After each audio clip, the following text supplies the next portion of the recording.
উপস্থিত মুরব্বীগণ, আমার প্রিয় ভাই বোনেরা, আসসালামু আলাইকুম।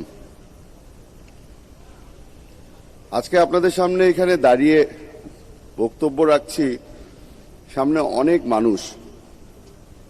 ছোট্ট একটা কথা দিয়ে শুরু করতে চাই। যখন প্রথম তুলি আপার সাথে এরকম অনুষ্ঠান হতো, আমরা সবসময় বলতাম যে এটা একটা ছোটখাটো পরিবার।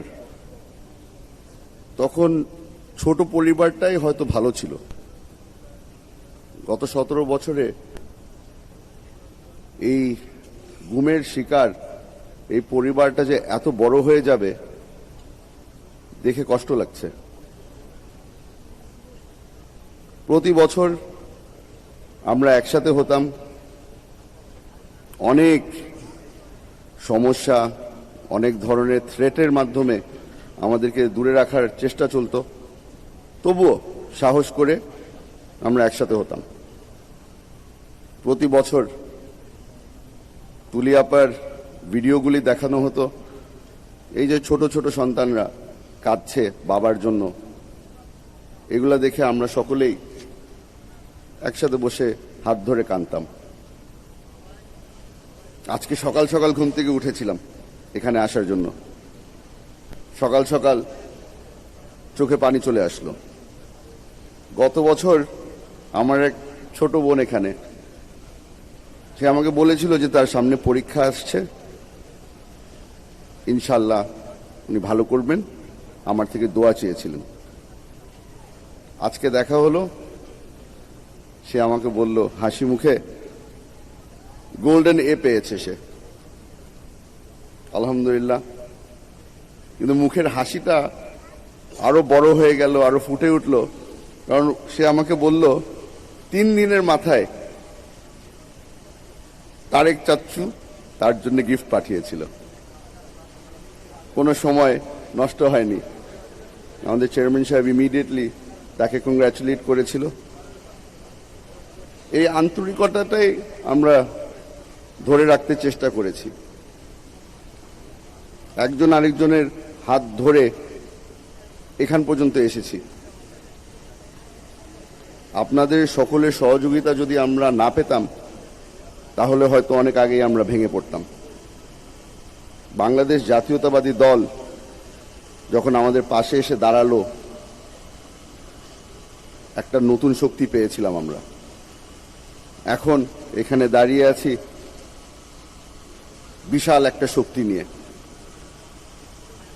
রাষ্ট্রের যত ধরনের সহযোগিতা এখন আমরা পাচ্ছি, তবে এই জিনিসটা মনে রাখা দরকার, লড়াই এখনো শেষ হয়নি। আমরা এখনো বিচারের অপেক্ষায়। কিছু কিছু মামলা শুনানির পর্যায়ে চলে এসেছে। আশা করছি বাকিরা এখানে যারা যারা আছে তাদের মামলাগুলোও দায়ের করা হবে এবং দ্রুত আমরা কোনো ধরনের বিচার দেখতে পাব। আজকে সকালে এখানে অনেকজনের সাথে আলাপ করার সময় একটা জিনিস বারবার করে তুলে ধরা হচ্ছিল। সকলের একটাই সমস্যা, আইনজীবী নিয়ে। কার কাছে যাবে, কে সহযোগিতা করবে। আমি আজকে আপনাদের সকলকে অনুরোধ করব, এখানে আমরা অনেকেই আছি যারা কোনো না কোনোভাবে কোনো ভালো আইনজীবীকে চিনি। একজন আরেকজনকে যদি আমরা সাহায্য করি, ইনশাল্লাহ আমরা কামিয়াব হব। এখানে কোনো ব্যক্তি বলতে পারবে না যে তারা এখনো একা আছে। আমরা সবাই একসাথে আছি।